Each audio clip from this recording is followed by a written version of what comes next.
अरे बहू, तुम क्या कर रही हो? जल्दी से घर के सारे काम कर लो।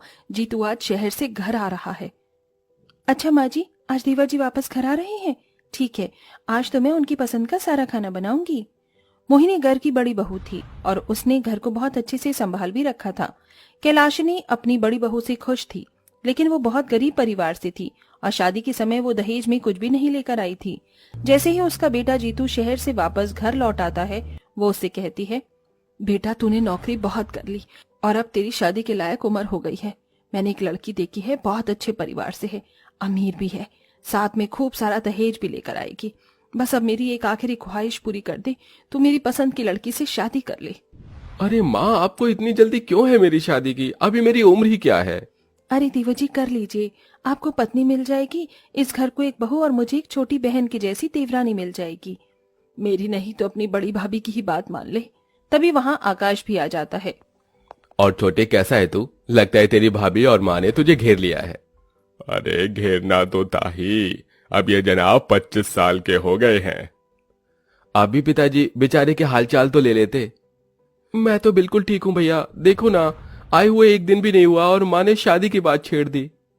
वैसे माँ बिल्कुल सही कह रही है, अब तुम्हें शादी कर लेनी चाहिए।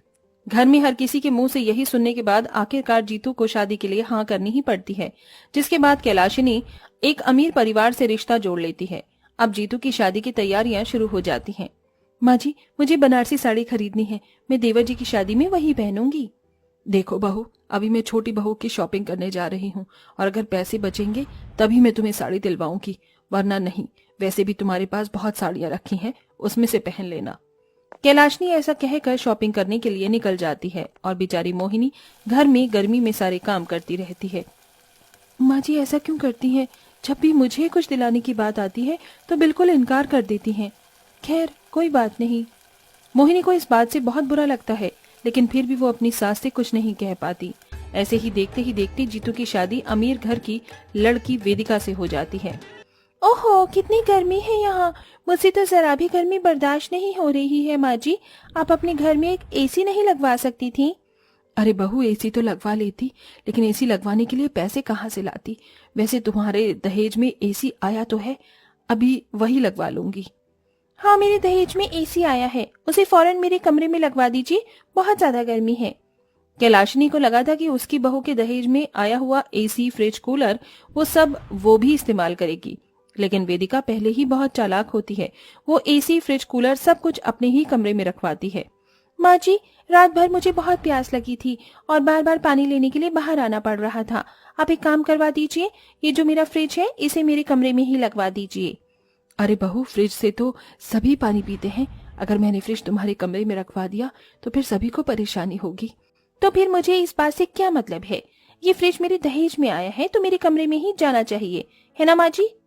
हाँ बहू, ठीक है, जैसा तुम कहो।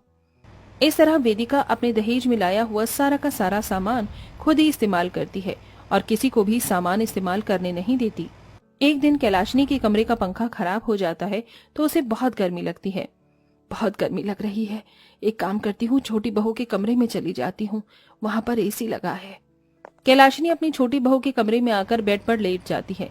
तभी कुछ ही देर में वेदिका जब अपने कमरे में आती है तो वो अपने कमरे में अपनी सास को देखकर गुस्से के मारे आग बबूला हो जाती है।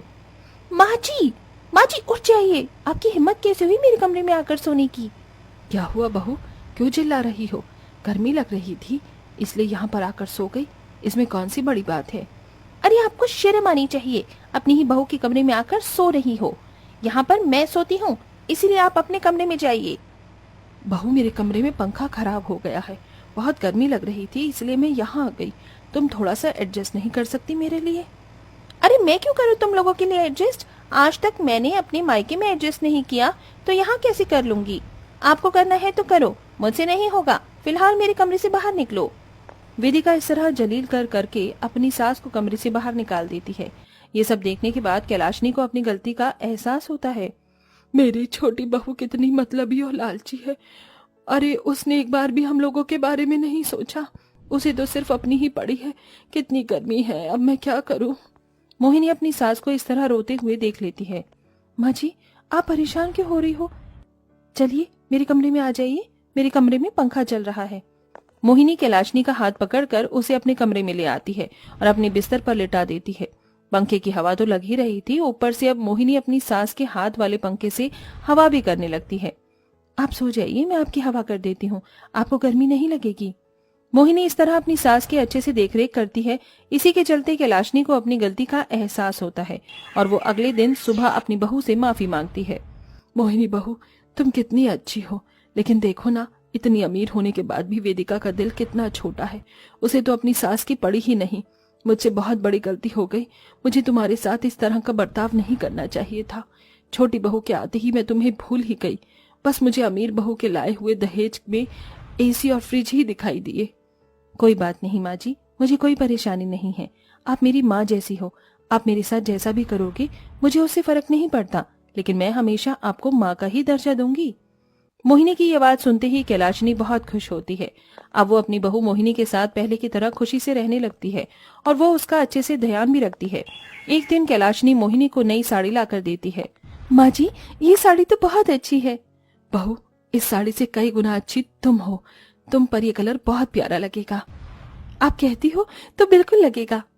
इस तरह कैलाशनी और मोहिनी का प्यार देखकर वेदिका को एक कमी सी महसूस होने लगती है। मुझे नहीं पता क्यों ये कमी सी महसूस हो रही है, जैसे मुझे जो प्यार मिलना चाहिए था वो नहीं मिल रहा। शायद इसमें मेरी ही कोई गलती है।